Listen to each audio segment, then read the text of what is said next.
The Lord be with you. And with your spirit. A reading from the Holy Gospel according to John. Glory to you, O Lord.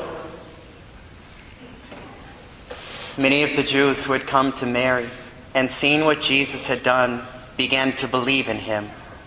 But some of them went to the Pharisees and told them what Jesus had done. So the chief priests and the Pharisees convened the Sanhedrin and said, "What are we going to do with him?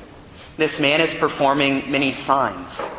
If we leave him alone, all will believe in him, and the Romans will come and take away both our land and our nation."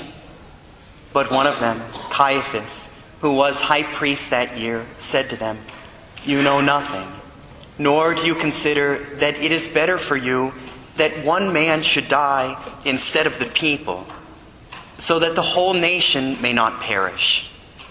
He did not say this on his own, but since he was high priest for that year, he prophesied that Jesus was going to die for the nation, and not only for the nation, but also to gather into one the dispersed children of God. So from that day on, they planned to kill him. So Jesus no longer walked about in public among the Jews, but he left for the region near the desert, to a town called Ephraim, and there he remained with his disciples.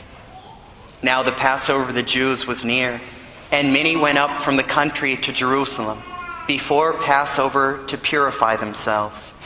They looked for Jesus and said to one another, as they were in the temple area, "What do you think? That he will not come to the feast?" The Gospel of the Lord.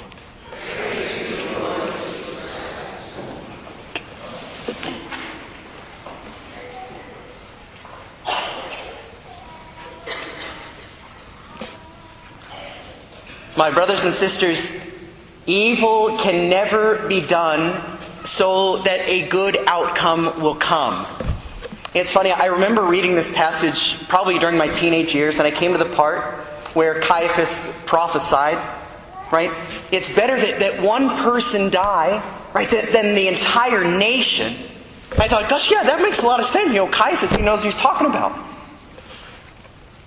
And I think I just sort of imbibed that because we live in a culture that says, so long as the outcome is good, it's not such a big deal how you get there.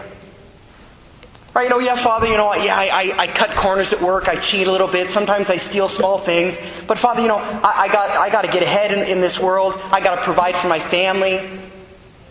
Father, I know the church teaches, artificial contraception is not a good thing. But Father, it's strengthening our marriage. My husband and I, we can now be intimate as often as possible without any consequences. Father, if I don't have this abortion, I'm going to raise a child without a dad. My future is in jeopardy. Thanks be to God, probably if we're coming to church every day, it's not in big things, but sometimes it's in little things and we don't even realize it. Father, I have to tell those lies in order to keep peace. Father, our marriage, we struggle with intimacy, so without these romance novels, I'm not sure what I would do. It actually helps my marriage. Yeah, Father, I look at pornography every once in a while, but really, Father, it's so that I can be more faithful to my wife. If I didn't have that, what would I do? Evil can never be done for the sake of good. Every action, the rightness or wrongness of it is determined by the entirety of the action, not just the outcome, but everything that leads to it. For an act to be good, the means that we use in order to arrive at the fullness of that act must all be good. If there is any evil done for the sake of a good end, the entire act is evil in the eyes of God. May we ask our Lord to reveal to us if there is anything that we personally are doing that is not in accord with His will, that we are justifying because the outcome is good.